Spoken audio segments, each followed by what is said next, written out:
if we move over to this square here, I've already done my collaging, and I'm going to remove this tape. So I'm going to show you how I do that. So pull it up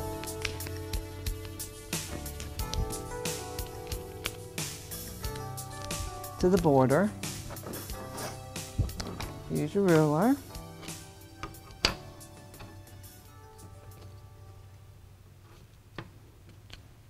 And an X-Acto knife, which I have a lot of respect for because I have almost cut my thumb off a couple of times using an X-Acto knife, so be careful. Concentrate on what you're doing and don't get distracted.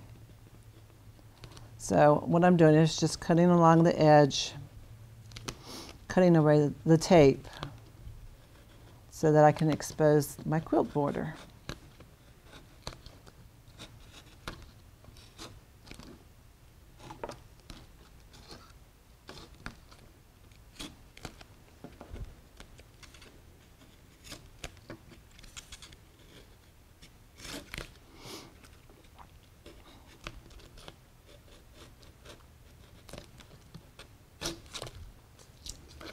Let's see if that did it. I might have to come in from this side and do a little as well.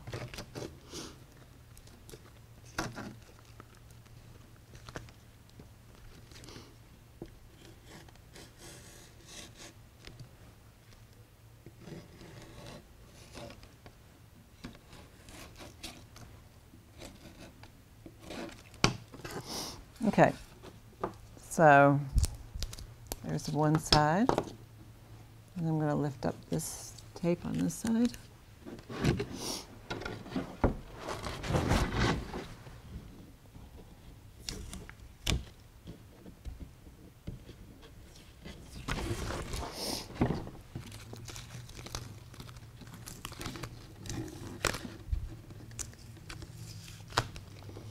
And pull it to the border.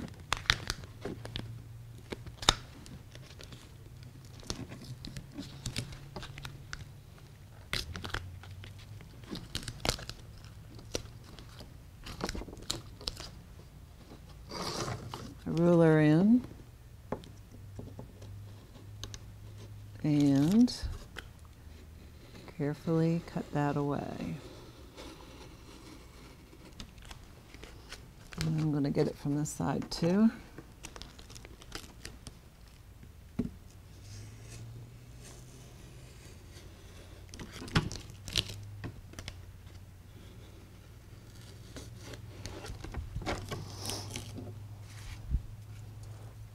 And then I will do the top one.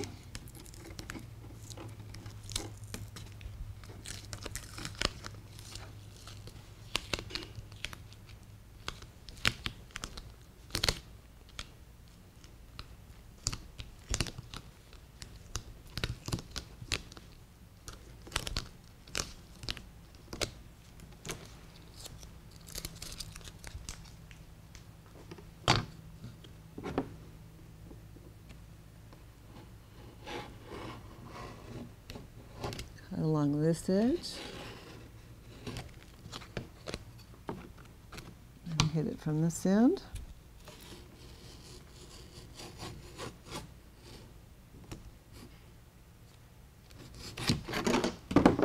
I'm not going to do this side because this is still wet, but anyway, you can see that now I've got my square that's ready to work on.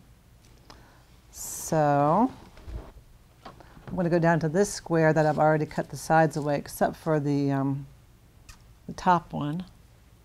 I'm going to put my ruler here so I can get a better visual of what that square will look like, since I'm not going to pull that tape away. So I have made a template for the image that I want to keep for my negative image.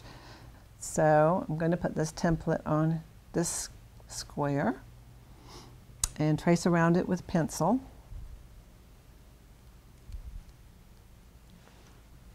And I'm going to use gesso, which is what I use for my white,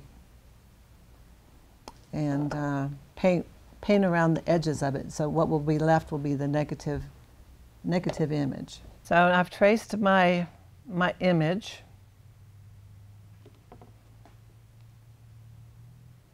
Over my randomly collaged square. And now I'm going to paint out the negative image. So in other words, I'm going to paint everything except for the image I want to show with my white gesso. So what will be left will be the collaged, in this case, calf. And so it'll be kind of a surprise to me too, because I randomly put these papers down. So I really don't know what's going to be left for what we're going to see when we see the negative image. But I'm not worried about that, because I think it's going to turn out great. And if there's something I want to correct, I can always add a little paint in there too, like if I want to darken the image or lighten it or whatever. So I can modify it if I want to. That little ear was not quite right. So this is an image I like to use a lot. Everybody knows I like cows. It's one of my favorite subjects, although I do paint other things. But it is something that I come to time and time again. And I think for a nursery, which is what I'm thinking of as I paint this, doesn't have to be a nursery, but I think animal images are pretty sweet. So here's the calf's legs.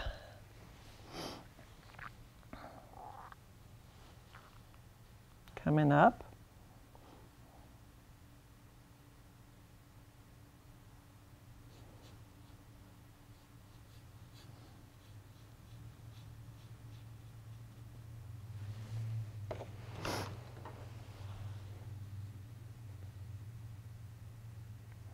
And also, I don't worry, because with paint, I know that I can, if I get paint like I just did, over where I wanted it. Oops, got my trusty alcohol, bottle of alcohol, and my trusty Q-tips, which are what I call my erasers. So, particularly if it's fresh, you can just go over where you just had paint where you didn't want it. It just takes it right off. So it makes it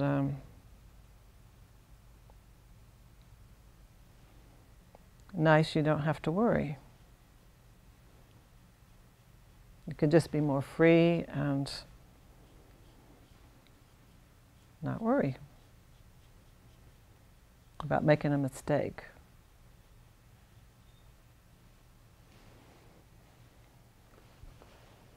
So put some gesso in here.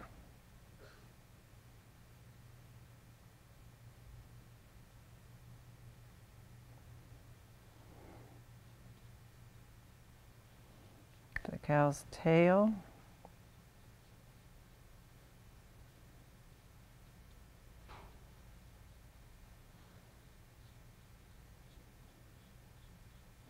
Which is pretty lively in itself. Pretty fun tail. The whole image is meant to portray some energy, some movement. I'm actually just not going to worry about it. I'm going to paint this away when I get that tape off, so it doesn't matter if I paint over it.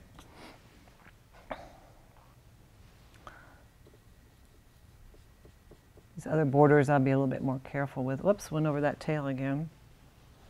To get my little eraser and alcohol out.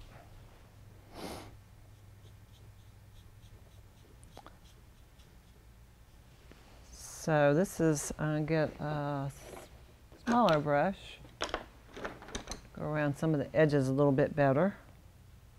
I always try and use the largest brush possible for the job. Saves you time and gives it a freer look. Now this actually is going to be, trying to figure out how I want this to be. This is going to be like that. So that's the front leg. And that line is too thick, so I'll just thin it down with my alcohol. And then this leg goes like this, so this is the back leg here. So I'll darken that a little bit.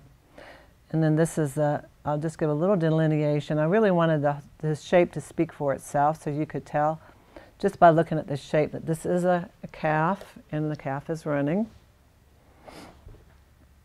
And I think that you'll be able to see that just fine. But I'll help it along, sort of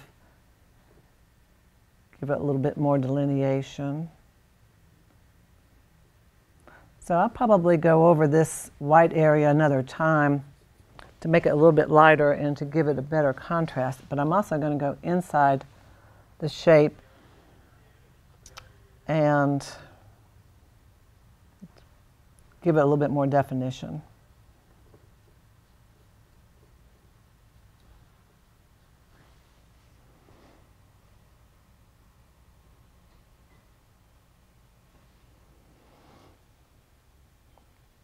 So you can see, particularly at this spot, you can still see some of the papers that are below this shape. So I think that gives interest. Although I will put another coat on, you can still see it a little bit. So I've decided for my top two squares, I'm going to do what I call a dream dog. And dream dogs are another one of my favorite images. And they're almost always white, but in this case, since I'm using negative image, they will be collage shapes and the background will be white. And they're always running or flying. So this is the template that I made for the dream dog, and it'll go up like on that square up there. So these two squares will both have dream dogs looking at each other like that, and I purposely want it to be lively like the cow is. So now I've done my first layer of gesso to show me my shape. I'm going to do I'm going to jazz up the inside of this a little bit, and also embellish it a little bit with paint. I'm going to use a little bit of this golden fluid liquid, which is what I use to paint with my acrylics, and bring out some of this color a little bit. And it's also bringing up some of the background for this little calf. It's bringing up some of this background, not everywhere, but just some places. This is the back leg, so I'm going to give it a little, definitely make it darker so that it recedes a little bit. And this is the back leg, or this front leg is the back leg. It's got some nice yellow in it, so I don't want to cover it all up, but I'll give it a little bit of, make it a little bit darker. This is, these fluid acrylics are really nice. Many of them are transparent, and you get kind of a watercolor effect, which I like. I love the watercolor effect. But for me, watercolor is really difficult because I don't plan ahead too much and save all my lights and darks, and I like to be able to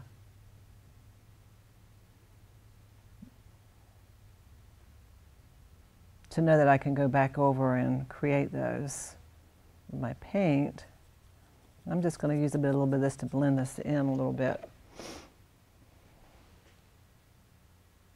Give that ear a little definition. Go back to the tail. So you can see it a little better.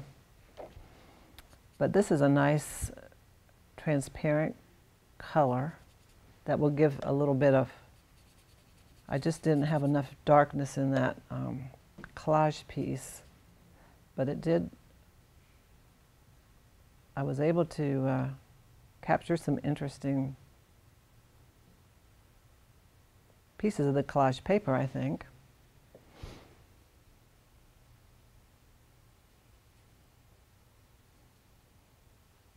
So I might actually, since this area right here ended up to being kind of bland, I'm probably going to add a few more papers in there for interest.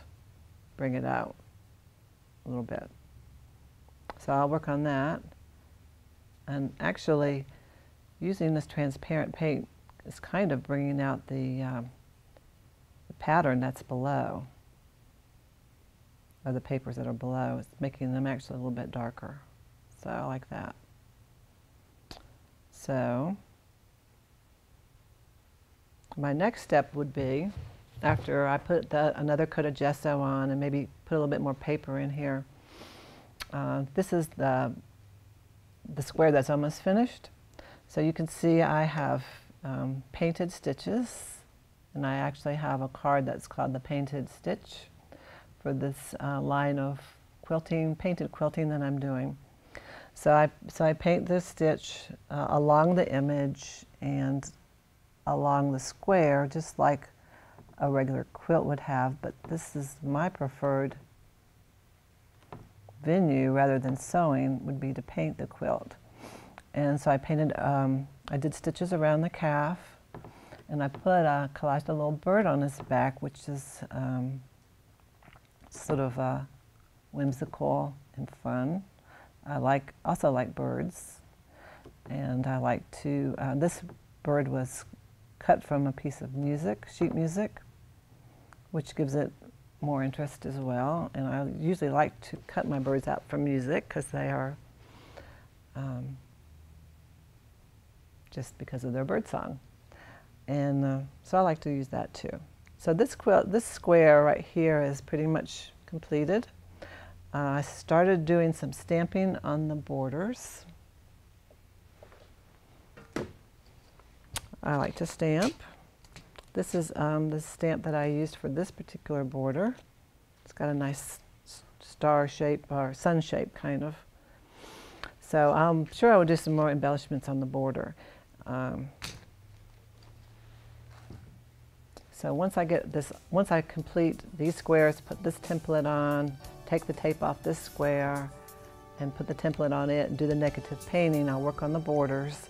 I will cover the entire thing with acrylic glazing liquid, which kind of just brings it all together and is a good surface. And then after that, I'll use a clear leveling gel, several coats of that, and I finish it all with a varnish. So I'll have my paintings complete.